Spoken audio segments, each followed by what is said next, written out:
Best supporting actress of 2023 Vijayalakshmi. இவங்க நடித்து வெளியான படம் இறைவன். சென்னை 28 படத்தோட ஃபேம் விஜயலக்ஷ்மி அவங்க நல்லா நடிப்பாங்க அப்படின்றத நிறைய ரோல்ஸில் வந்து ப்ரூவ் பண்ணியிருக்காங்க. அதே மாதிரி இந்த இறைவன் படத்துலையும் ரொம்ப சூப்பரான பர்ஃபார்மன்ஸை வந்து வெளிக்காட்டியிருக்காங்க. அஞ்சு அஸ்ரானி இவங்க நடித்து வெளியான படம் அயோத்தி. இந்த படத்தில் அம்மா ரோல் ப்ளே பண்ணியிருப்பாங்க.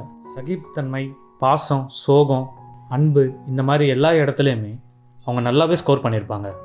வரலட்சுமி சரத்குமார் அண்ட் ஈஸ்வரி ராவ் இவங்க 2 பேருமே நடித்து வெளியான படம் கொன்றால் பாவம். வரலட்சுமி சரத்குமார் இவங்க ஒரு நேச்சுரலான ஆக்டர்னு எல்லாருக்குமே தெரியும்.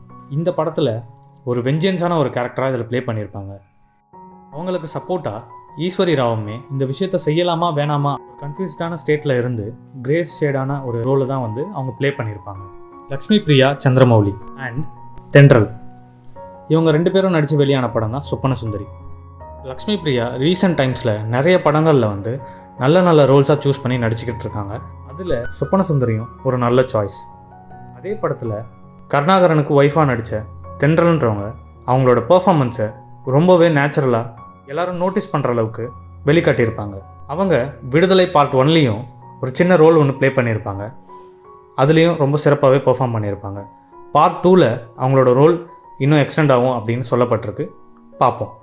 ஐஸ்வர்யா தத்தா இவங்க நடித்த வெளியான படம் Farhana. Bigg Boss fame Aishwarya Dutta இந்த படத்தில் ரொம்ப மாடர்னாக, பிரேவாக, கேஷுவலான ஒரு பொண்ணாக ஒரு ரோல் சூஸ் பண்ணி ப்ளே பண்ணியிருக்காங்க. அவங்க ரொம்பவே நீட்டாக பர்ஃபார்மன்ஸை காட்டியிருக்காங்க. ரேச்சல் ரெபேக்கா இவங்க நடித்து வெளியான படம் குட் நைட். இந்த படத்தில் இவங்க அக்கா ரோல் ப்ளே பண்ணியிருப்பாங்க. அது எப்படி இருக்கும் அப்படின்னா, நம்ம வீட்டில் இருக்க ஒரு அக்கா எப்படி பிஹேவ் பண்ணுவாங்க அப்படின்ற அளவுக்கு ரொம்ப நேச்சுரலான ஒரு கேரக்டராக ப்ளே பண்ணியிருப்பாங்க. ஷிவாடா இவங்க நடித்து வெளியான படம் தீரா காதல். நெடுஞ்சாலை படத்து மூலயமா அறிமுகமான இவங்க அதுக்கடுத்து இவங்க சூஸ் பண்ணுற ரோல்ஸ் எல்லாமே ரொம்ப இன்ட்ரெஸ்டிங்கான ரோல்ஸாக தான் சூஸ் பண்ணுறாங்க. அதில் இவங்களோட பர்ஃபார்மன்ஸும் ரொம்ப பெஸ்ட்டாகவே கொடுத்துருக்காங்க. அஞ்சலி நாயர் இவங்க நடித்து வெளியான படம் சித்தா. இவங்க ஏற்கனவே நிறைய படங்களில் சின்ன ரோல்ஸ் பண்ணியிருந்தாலும் இந்த சித்தா படம் அனைவராலும் திரும்பி பார்க்கப்பட்டதுனால இவங்களோட பர்ஃபார்மன்ஸும் ரொம்பவே நோட்டீஸ் பண்ணக்கூடிய அளவுக்கு இருந்தது. அபர்ணதி அண்ட் சானியா ஐயப்பன் இவங்க 2 பேரும் நடித்து வெளியான படம் இருகப்பற்று. பக்கத்து வீட்டில் இருக்க ஒரு பொண்ணு எப்படி இருக்கும் அப்படின்ற அளவுக்கு ஒரு யதார்த்தமான நடிப்பை வெளிக்காட்டியிருக்காங்க. சானியா ஐயப்பன் இந்த படத்தில் தன்னோட மன ஓட்டத்தை ஃபேஸ் ரியாக்ஷனில் நல்லாவே வெளிக்காட்டியிருப்பாங்க. தமிழ் ஆடியன்ஸுக்கு தான் ஒரு நல்ல பெர்ஃபார்மர் அப்படின்றது ரிஜிஸ்டர் பண்ணியிருக்காங்க. நந்திதா ஸ்வேதா இவங்க நடித்து வெளியான படம் ரத்தம். அட்டகத்தின் மூலமா ரொம்ப பிரபலமான இவங்க நிறைய படங்களில் தன்னோட பெர்ஃபார்மன்ஸை வெளிக்காட்டினாலும் இந்த படத்தில் ஒரு ரிப்போர்ட்டராக அவங்களோட ரோலை ரொம்பவே நல்லா பண்ணியிருக்காங்க. எங்களோட பாயிண்ட் ஆஃப் வியூவில் இந்த வருஷத்தோட வின்னர் ரேச்சல் ரெபேக்கா.